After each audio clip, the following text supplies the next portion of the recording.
Welcome to the sound of the start of your weekend, the Not the Top 20 podcast betting show, sponsored by Sky Bet. George, me, Ali, making betting picks ahead of a full slate of EFL action, which goes from Thursday night all the way to Monday night. Good stuff. It's for over 18s only. Betting comes with risks. Understand the risks that come with betting by going to gambleaware.org. Only bet what you can afford to lose, because sometimes you will lose all of your bets in one weekend. That's what happened to us. Yep. 2 bagels. -5 points for me, -5 points for George. And it's the second time that's happened this season in however many weeks we've been doing this, late 20s at this point. What happened after the last one? We won them all. Best weekend of the season. So we didn't win them all, but close to. What's your best bet of the weekend? Yeah, my best bet of the weekend is Crawley Town to beat Crewe Alexandra at 11-10. Wow. Yeah, it feels like a long time since I've taken aim at Crewe. Feels like a short price. No, it feels like a great price. I think it's a good price. That's why it's your best bet. It's a good price. Yeah, I mean, this is a kind of Crawley based stance where I think Crawley are improving. I think I mentioned on the Monday pod that the influx of new players has seen them turn their fortunes around. They had a ridiculous winless run in the league from the 8th of October when they beat Fleetwood 2-1. They didn't win a single game until the 24th of January. But when you go out and you sign a host of new players who are actually old players, who are key players when you got promoted out of the league, it can have a good impact. And their last 3 games have seen 2 wins away at Barrow and home to Harrogate, and a draw away at Walsall, and they conceded no goals in those 3 games. And similarly, if you look at Not the Top Tables at ntt20.com, the underlying numbers across those are pretty good for the most part. It has them kind of around the 50% mark, kind of mid-table, which, given that they have been ahead in the majority of the 2 games, haven't been behind at all, it isn't a bad position to be in.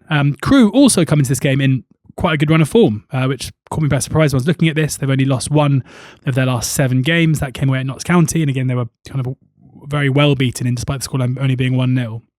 And they've seen some really good home wins as well, beating Barrow 3-1, beating Cheltenham 4-1, beating Colchester 1-0. That Colchester game is a proper, like, you cannot get sucked in by the scoreline match, where Colchester outshot Crewe 20-3. Which is quite something. An XG of kind of 1 to 0.23.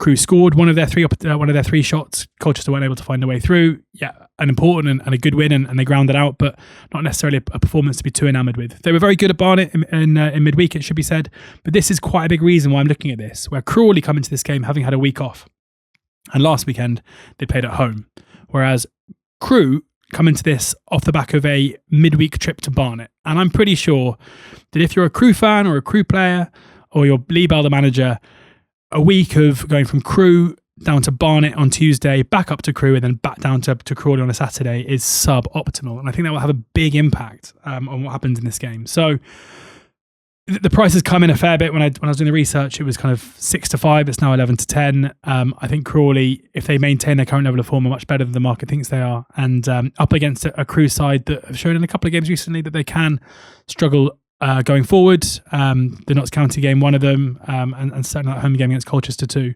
I think Crawley can win this. So Crawley to win the game at 11-10 is my nap.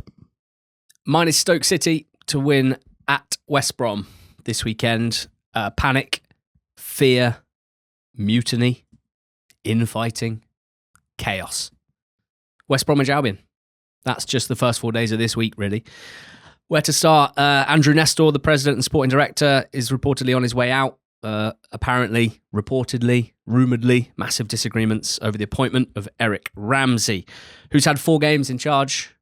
1 draw, 3 defeats. They've conceded 12 goals in 4 games. The system that he came in and implemented quite clearly doesn't appear to suit the squad. Then again, it was a squad who played a different system, which suited them better on paper under Ryan Mason, and lost a ton of games since the start of December. West Brom have played 12 games. They've won 2, they've drawn 1, they've lost 9. Stoke being 23-10, I think, represents a big opportunity for us here. It's really interesting to me because, as you have noted multiple times, West Brom's underlying numbers throughout the season project them currently, per Not the Top Tables, which is our data product on ntt20.com, sortable XG tables for season-long numbers, but also last 10 game and last 5 game to give us a better idea of form when it comes to underlying performance. Currently, West Brom are around the sort of 10th mark for season-long expected goals ratio. Over a 10-game period, they're more like 6th or 7th in the league, but in the last 5 games, they're in the bottom 8 of the league. So there's been a clear downwards trend under Ramsey. Now, Stoke's numbers aren't great either. In fact, in the last 5 games, they're pretty similar to West Brom. But they're not suffering from the same intangible aspects of doom off the field as West Brom. And I don't think those can just be discounted. I think it provides us with a good opportunity here. Like, none of what's happening at West Brom seems to me to be being factored in to the prices here, which I think represents an opportunity. So, yeah, Stoke haven't been great recently either. They've been sliding down the table after looking like they might mount a playoff challenge, but they have won 2 of their last 3 away games. Their away record over the season is pretty solid. 6 wins, 3 draws, 6 defeats. Only 5 teams have a better PPG away from home, so far from shambolic on their travels. They've been struggling at the top of the pitch in particular. Manhoef missed the last game. Precautionary injury might come back here, but since that, they signed Jezrin Raksaki, who I genuinely think could be one of the better wide forwards, certainly off the right, in the Championship if he can hit the ground running. They've got a new striker in Smith, who started his first game and didn't have a great game, but hopefully will be better for that. You know, they're not in the best nick, but they're going to a team who have a manager whose tenure could barely have gone worse so far, who are having so much rumour swirling. There's stuff around the players and their relationship with the manager that is just rumour, I should say, at this point. There's been no concrete reports, but it's out there. It's being discussed openly. It's not ideal. For me, it's hard to imagine there's a lot of belief in Ramsey right now. I've also seen some rumours that he'll tweak the formation for this one because he may have accepted that the 3-4-2-1 that he went with wasn't working. Maybe that will help. I don't think we can say definitively that it will.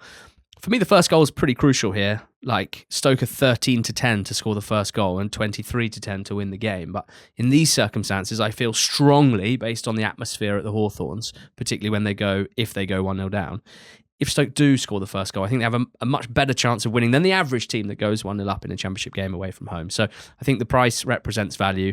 Maybe West Brom drag a performance out of nowhere and kind of back their manager and stand up to all the difficulty, but it's not a squad that has a great track record of standing up to difficulty, basically since Corberan left. Yeah, as you can tell, I really think this is a good opportunity, and even more so because since I've been talking, they're on the drift. Stoke 5-2 now instead of 23-10, 3.5 the decimal to win at West Brom. That's my best bet. What's your next best? So this is quite annoying. Oh, because you're getting nice big price boosts as you're talking, and for the second selection, and I've just checked my Accuswerve, the same thing's happened again. The price has moved the wrong way for me, but even so, we'll stick with it. I am putting up in League One Plymouth Argyle to beat Lincoln. I was going to put them up at odds against draw no bet, but given that's now 10-11, I think I'm going to go for the 17-10 just for Argyle to win the game. And you know, Hull are the team in the Championship where there's like all the noise about the underlying numbers and the unsustainability and whether they're actually good. Lincoln are kind of the light version of that, where I don't think you'll find anyone saying that Lincoln aren't a very good side, and there's no suggestion whatsoever that they are, like, you know, not deserving the position that they're in. Whereas, you know, people who are completely buy into the data side of things would look at Hull as, you know, possibly a bottom half side. There's no suggestion that with Lincoln, but they are the team that are currently in second in League One, who have a 52% XG ratio, who consistently win games and often by a relatively tight margin, where there are question marks as to whether or not they can sustain it. Now, the key thing for Lincoln, which is very, very similar to Hull as well, is that they're unbelievably good at 0-0. Like, they take the lead in games so consistently, and game state plays a massive part in that. Most recently, when they went behind against Peterborough, when 1-0 down after 24 minutes, they won the game 5-2.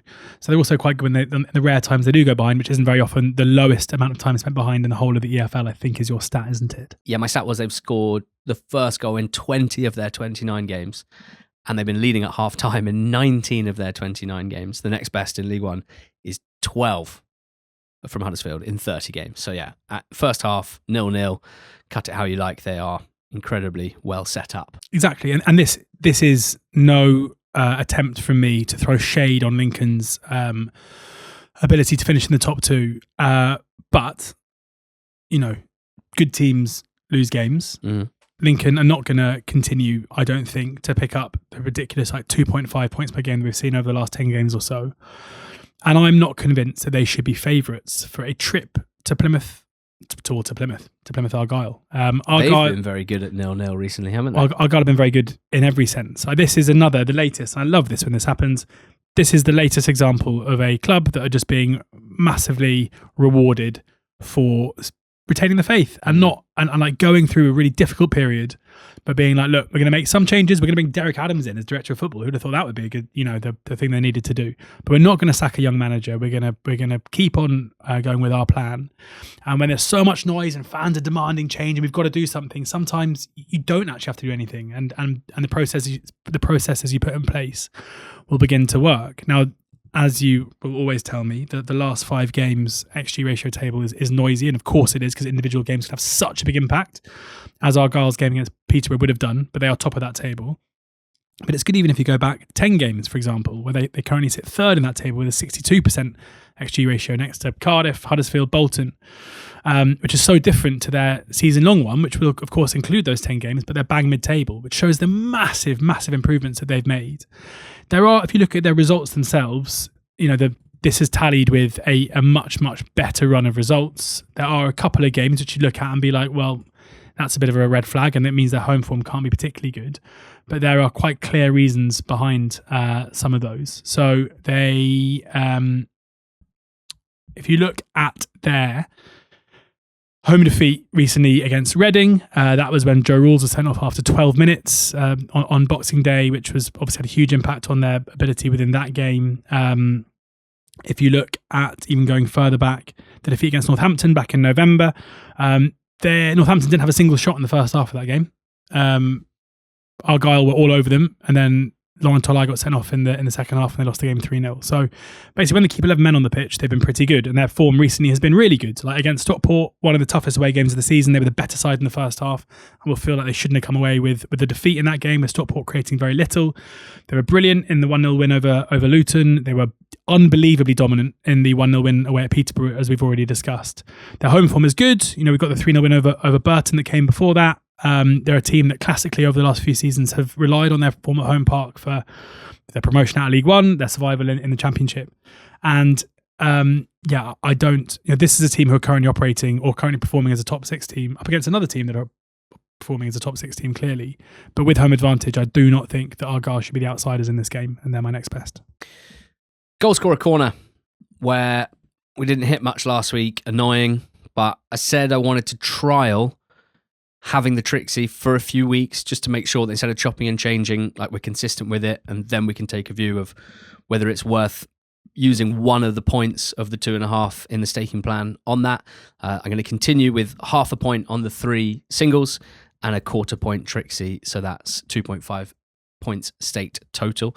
The first one in the Championship is Ben Cabango to score any time for Swansea against Sheffield Wednesday. Big meaty CB goal scorers. I haven't done as many of them this season as in previous years, but I can't deny what my first one true love is and was. 8-1's not the most exciting price, so I won't bang on about it, but it's for simple reasons on both sides. From a Swansea point of view, and this is kind of Monday pod analysis that I only just realised today, but their set-piece improvement under Matos is a huge driver of their improved form under him, and possibly the best thing he's done, if you chop it all up. 5 of their last 7 goals in the league have come from corners, and they're all in-swingers from the right side, left-footer, Timon, and they are looking unbelievably dangerous with near-post flicks.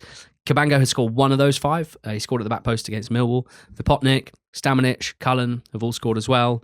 Almost all from near-post flicks, where it's not normally Cabango who makes the flick on, but he is always in and around the 6-yard box. And obviously I'm looking at him and Cameron Burgess, who's a slightly longer price, but I think over the course of their careers, and certainly this season, Cabango tends to have the higher quality shots, and I want him at 8-1. And Wednesday, from their point of view, have conceded the joint most set-piece goals in the league, 16 per Opta analyst.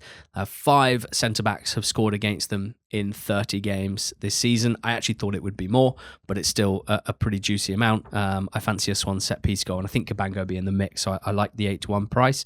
In League One, Velociraptor, he's going to find you, he's going to kill you, he's going to eat you, You're on the outskirts of his kingdom, so keep your head down. Velocir, Rob Apter. 7-2 to score for Bolton against Barnsley. I could barely love this anymore. We are backing at 7-2 a shot-happy wide forward, playing for the team that's taken 80 shots more than any team in the division. Wow. Underrated stat, that. Bolton, 80 shots more than Cardiff. Underrated by season. Who? Underrated by everyone. Seeing people hear that and they're like, I don't like that stat. And you're like, no, it's a good stat. Why don't you rate it?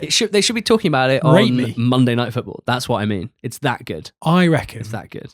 What would it take for them to talk about a League One stat on Monday Night Football? Like we could dare Dave Jones to do it?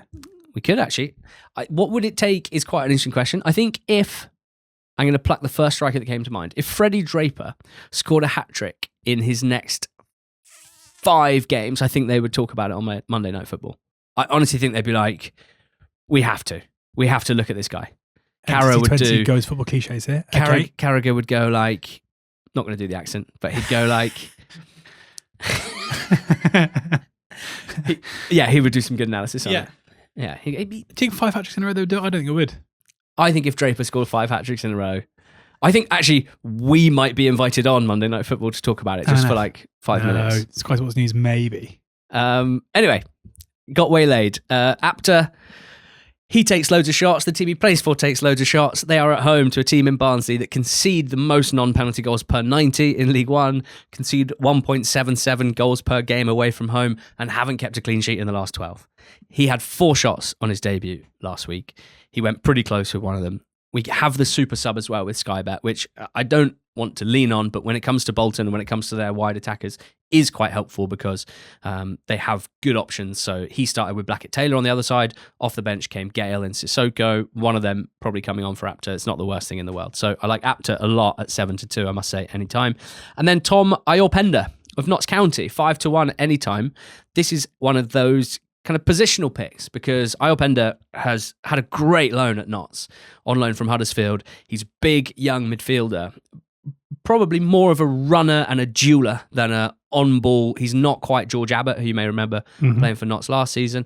Really, really impressive physicality and really, really impressive and very valuable versatility as well for Notts this season, where because of injuries to Palmer and Robertson, who are their sort of ideal starting number 6s, Iorpenda's played quite a few minutes in the deep midfield too. But with Robertson fit and Norburn playing well, those two are in the double pivot. Iorpenda playing higher up the pitch as a number 8, touching number 10 type at times. And he runs forward, he breaks into the box. He's not the most natural finisher or goal scorer. We're not talking quite Owen Bailey levels here, but he will be playing in an advanced midfield position off of Matthew Dennis, I suppose. And he's had a shot in 11 of his last 12 games. So, he has been having a few efforts and has scored, I think, 2 goals this season. They're at home to Barrow, who haven't kept a clean sheet in their last 15 in League Two and have conceded 16 goals in their last 8, and Notts have won 5 in a row, creating plenty. So I think Iorpenda at 5-1 for Notts is a good thing as well. So the singles, Ben Cabango 8-1, Rob Apter 7-2, and Tom Iorpenda at 5-1 anytime. The Trixie, obviously, slightly chunkier prices than last week, so the doubles and the treble would be very exciting indeed if we can hit one of those or all of them. What's next for you? I'm going to combine my Acca Swerve and my Goalscorer Corner. Perfect. If that's okay, because they're in the same game. Another one that's moved. It was odds on when I did my research this morning at 19-20. It's now 21-20, but I'm swerving Wycombe. Not for any great reason about Wycombe. I think there are signs after a poor run that they are doing okay now. I think they're a side that are probably unlikely to feature in the top 6 in my mind, but should be, top half and are doing okay under Mike Duff, who's a very good manager, who's getting a tune out of them. This is mainly to do with Doncaster, who I think are much improved. I think they're playing incredibly well at the moment. I think as an attacking force, they look really slick. The addition of Lee, of Adelicon, of Okoronkwo, these are all attacking players that will hugely impact their reliance on Owen Bailey for goals, albeit he scored a goal in midweek. Their reliance on Billy Sharp and how many minutes he's playing up front. It just feels like they're a different side now. And their performance against Wigan in the 3-3 draw was very good, and they shouldn't have conceded the goals that they did. They then follow that up with a really dominant display. They then go away to Burton in midweek and they win that game. They, I think, to my mind, are operating now again like a top half team at the very least. And for Wycombe to be around the even money mark is too short. The player that I'm putting up is Elliot Lee, who I think is kind of just a really underrated EFL-man. Yep. I was surprised to see just how much, I think because there are other players who are seen to be like the protagonists in Wrexham's ascent from National League upwards. You don't even need to say seen to be. There's a show about it. There are literal protagonists. Yeah. Paul Mullin. Does he feature much on the show? Elliot. I've not watched it. Leasy. He scored 36 goals in 129 games at Wrexham in the National League. He scored 16 goals in League Two, or 16 goals in National League, 12 goals in League Two, and 8 goals in League One. Like, that is a pretty good return for a player that is a forward. Like, he's someone who plays as a 10. He never really played as a striker for Wrexham. And I was amazed to see, like, looking into this, at Luton, 0.38 goals per 90, Elliot Lee. Wrexham, 0.34 goals per 90 at Wrexham. At Oxford, in his loan spell, 0.46 goals per 90. And this is a guy that generally doesn't play up front. When did he play for Oxford? Yeah, he was really good for us. What year? I don't know. I can tell you. I mean, ballpark. 2021. You could have told me it was last season or 10 years ago. 2021. He was good. He was good for us. He in League One, the league he's currently playing in, 152 games, averaging 0.28 goals per 90. Like, his goal scoring record for a guy that isn't a striker is good. And what is the kicker here? He played up front. He played up front. He played up front for Doncaster last time out. He had 2 decent efforts, one from close range that was saved. He is playing up top here, and therefore the 4-1 that he is, given that what I've already said about my theory that Wycombe are too short, Doncaster is an attacking side, that 4-1 with Sky Bet looks very, very big to me. Like it. Time for the Eggman. Now, we had lunch with someone yesterday who listens to the betting show. Lovely man, David. Said, love the show. Never back the Eggman. And I had to... As in, that was him saying that's what he does, not advice. Because that would be, it'd be harsh advice. He's never backed it. And I thought, it actually is a bit like when the first people said the world was round. Yeah. And no one believed them until it became proven. And then everyone believed them. I actually don't blame anyone for not backing the Eggman. You are currently that meme of the mask smiling and then the crying face behind it. No, you're projecting like, yeah, it's fine, guys. I'm not offended. It's okay. I say all this to say that I know of a few people that are still on board, and if and when one drops, good God, we're going to have a good time. This one's at 78.93. So rather than picking ever shorter picks just to try and get one up, we go the other way. We try and find what I think are 5 value picks, and we hope that if and when the stars align, we're going to get a hell of a winner out of it rather than some boring 20-1 5-fold. Dr. Eggman was a horse that ran at, how do you say it? Thurles. Thurles. You don't even know. Thurles. Well, it's one of those things where when you say something and it sounds weird. It's Irish, isn't it? So it's probably Turles. Yeah. Turles, okay. Dr. Eggman was a horse that ran at Turles today. No. And a Willie Mullins horse who the Racing Post said was an encouraging third at Fairy House, but relying on Salvatore Mundi fluffing his lines. Mundi didn't fluff his lines, and Eggman came third once again. So read into that what you will. The 5-fold, Stoke, as discussed, my nap. They are at 5-2. Norwich at home to Blackburn at 9-10 with Sky Bet. Norwich's numbers not as good as results, which I guess might be juicing this price a little bit higher than many people would have expected, because obviously the vibes are pretty good. The results are pretty good under Philippe Clement. Their numbers aren't amazing. They've played a lot of games they've come out the right side of that have been fairly even games on the balance of play. Like, they're not absolutely shut down defensively. They have been playing for the first time this season quite well going forward and playing with confidence and taking their chances. They've also been playing much better teams than Blackburn Rovers in the last 10 games. And I think that's important to point out. Any concerns around character, which was heavily questioned at the start of the season when they lost their first 7 league games at home, that's all old news now. They beat Cov the other day, for example, show great character. All 4 home wins this season have come in their last 6 at home at Carrow Road. So I'm not so worried about their home form. Team style and Clement's sort of preferred personnel, it all starts to look a lot clearer, and it's just working at the moment. Blackburn sacked Val Ishmael last week. Damian Johnson, the caretaker manager, no manager appointed as we record. Johnson had Pretty simple fixture on paper. A home game against Sheffield Wednesday, who have won only one of their 30 league games this season. They got a 1-0 win. There was very little to write home about, really. Cash-in scored second phase of a set piece in the 12th minute. Not loads to be impressed about. They've scored less than a goal a game this season. Blackburn, 27 in 30 is way lower than I realised. And in their last 6 away games, 3 defeats and 3 draws, only 4 goals scored. So Norwich are in there. Peterborough are in there as well at 5-4. I think their recent injury issues at centre-back has possibly contributed to 2 particularly poor performances against Plymouth Argyle and against Stevenage. They lost both those games 1-0, but they were miles second best. My stance is if you play Luke Williams football and you ask your centre-backs to be heavily involved in build-up and they're both injured and you have to play an 18-year-old and Peter Chioso at centre-back, you're probably not only going to struggle defending your box more than you did previously, but you're also going to be all at sea in the defensive and middle thirds with build-up. And I think that's what happened. Now, O'Connor's had to go back to Wrexham. That's a big blow for them. They've got George Nevitt. Tom Lees is back, so suddenly the back four should look a bit better with Chioso at right back, Johnson left back, Lees and Nevitt at centre back. And I expect their performance to improve because of that. They're at home to Wigan, who are sliding. I expect them to be in the relegation zone by 5 p.m. on Saturday. They're joint level on points with it at the moment, only above it on goal difference. Their XG ratio across their last 5 per not the top table sits at 26.8%. So broadly, Wigan's opposition creating 3 times as many chances as them in games over their last 5. And it's, just a near collapse in chance creation, 0.61 XG per game across their last 5. Lowe has not been sacked. He's being backed by the board at the moment. I don't think there's anything in their performances or in his tenure so far to suggest that he's likely to drag it back. And if they lose, they'll be in the relegation zone. So I think Posh, a really good price actually at 5-4 there. That was almost my nap. Cardiff at Rotherham, 10-11.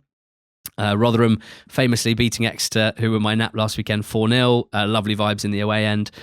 Joe Powell set piece delivery, again massive in that one as it was in their previous game. And then in the second half, it was all about kind of Nombe on the break, getting on the ball in channels, bullying the Exeter defence and setting up goals for his teammates. I think Cardiff will have a bit more about them. Their defensive record has been so good recently, and I'm going to have to see another one of those from Rotherham before I kind of truly believe it and leave them alone.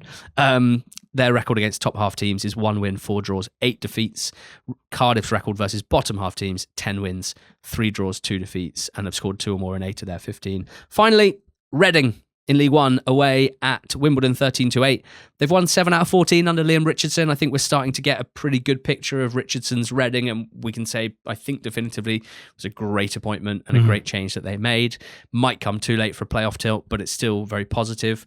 Under him, top 6 defence in terms of goals conceded. Only 4 teams have scored more in that time. Only 4 teams have a better goal difference in the last 14 games. Possibly quietly have one of the better windows as well, with new fullbacks added in Hayden Roberts and Ryan Nyambe that have made an instant impact. Will Keane as well has made an impact, and Ben Ward and Caden Young yet to feature. Wimbledon, the home side, may have won in midweek at Vale. Massive win for them. But wow, these numbers are bad. Only 4 shots on target in their last 5 league games. They've had 1 shot on target or less in 7 of their last 10 league games. I think Reading a decent price there. So, the Eggman, 78.93. So around 78-1, we got Stoke, we got Norwich, we got Peterborough, we got Cardiff, and we've got Reading. Thank you very much for a lovely game of fivefold. Thank you. Straight into the joint bet BTTS sixfold, I think. Oh my goodness. Yeah, I've gone all League One for mine, which, Argyle, Lincoln, the game I've already discussed.